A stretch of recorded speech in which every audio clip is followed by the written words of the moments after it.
लगभग ये 10 डॉक्टर बदली कर चुके थे इस 10 सालों में पाशा जी, लेकिन इनके पास कोई भी आशीष नहीं थी पाशा जी।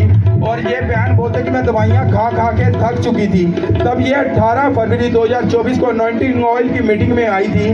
तब उस वो 7 शीशियाँ बहन आप लेकर गए थे, वो सात शीशियाँ लेकर गए थे। हाँ जी, यूज किया आपने? हाँ जी, तो मेरे को 26 फरवरी को ही मेरे को प्रेगनेंसी रह गई थी, लेकिन मेरे को मार्च में पता चला था। हाँ, फिर उसके बाद प्रेगनेंसी रह गई, तो फिर आपको प्रेगनेंसी होने के बाद भी हर मंथ दिक्कत आती थी? हाँ जी, मेरे को हर मंथ दिक्कत आती थी, मेरे को ब्लीडिंग हो जाती थी। ब्लीडिंग होती थी हर मंथ। आपको लगता था कि शायद आशीष है भी है कि नहीं है? हाँ जी। और फिर आप कैसे आती थी, क्या प्रॉब्लम होती थी आपको? जैसे मैं 31 को आई थी ना, यहाँ 31 मार्च को जब यहाँ हिस्ट्री की मीटिंग थी, तो मैंने गवाही दी थी, तो मैं घर गई ना, तभी मेरे को ब्लीडिंग काफी होने लगी। तो फिर मैंने प्रार्थना करवाई आपने, वो स्टॉप हुई? वो बिल्कुल स्टॉप हो गई थी। हाँ। उसके बाद नेक्स्ट 1 मंथ ठीक रही मैं, फिर मई में ऐसी शुरू हो गई मेरे को। फिर मेरे को ऐसा लगातार चलता रहा 9 महीने। हाँ, फिर क्या लिखा आगे बोलो? फिर उसके बाद पाशा जी इन्हें 7वें महीने 6वें महीने तक लगातार वही ब्लीडिंग होती रही। फिर 7वें महीने को इनको लेबर पेन शुरू हो गया। तब डॉक्टर से चेक करवाया, डॉक्टर ने बोला कि आपकी डिलीवरी अभी हो सकती है। तब इन्होंने प्रभु की दासी से प्रार्थना करवाई। तब प्रभु की दासी ने बोला कि शैतान आपको तंग कर रहा है, कुछ ऐसा नहीं होगा। और वो पेन उसी वक्त इस बहन को छोड़ के गया पाशा जी। फिर ये 8वें महीने में नॉर्मल रहे, लेकिन 9वें महीने चढ़ते ही पाशा जी इस बहन को फिर वो पेन, लेबर पेन शुरू हो गया। और 4 दिन तक ये हॉस्पिटल में एडमिट रह गए। और पेन एकदम ज्यादा हो जाता था, फिर बिल्कुल बंद हो जाता था, फिर एकदम ज्यादा हो जाता था, बंद हो जाता था। तब आप 4 नवंबर 2024 को पाशा जी इस बहन के पास हॉस्पिटल में गए थे। इन्होंने मुझे बुलाया नहीं था हॉस्पिटल में? आपने बुलाया था मुझे? नहीं बुलाया नहीं था बस। और ये सिर्फ इतना पता था मुझे कि ये हॉस्पिटल में गए हैं डिलीवरी के लिए। मुझे परमेश्वर के आत्मा ने बोला कि मैं इनके लिए दुआ करके आऊँ, कोई बुलाया नहीं था।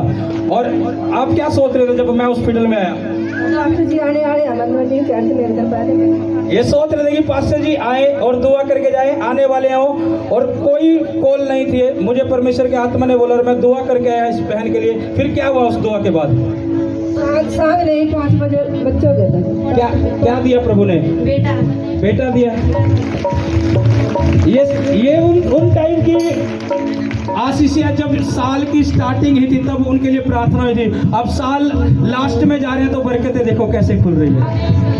इसलिए बोला ये क्रिसमस, ये दिसंबर मंथ मिस मत करो मीटिंग। नया साल आ रहा है, खुदा की हजूरी में रहना, ये नया साल भी आशीषित होगा हमारे लिए। पाशा जी डॉक्टर ने बोला था कि जो बच्चा होगा वो बड़े ऑपरेशन के साथ होगा, लेकिन जैसे ही आपने इनके ऊपर ले हैंड किया वो ऑपरेशन कैंसिल हुआ।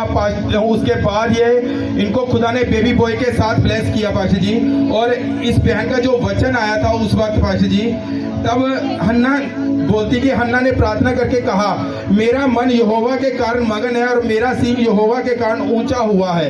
ये बहन लगातार इस वचन को अंगीकार करते रहे कि परमेश्वर तू मुझे बेबी की ब्लेसिंग देगा, और खुदा ने बेबी बॉय के साथ ब्लेस किया पाशा जी। तारीफ करो जोर से। और ये गवाही ऐसी है, वो बहन भी देकर गई जो अभी मैंने जल्दबाजी में ली है, लेकिन अगर उनकी बातें सुने खुदा ने क्या काम किया, किस दुख से चल रहे थे।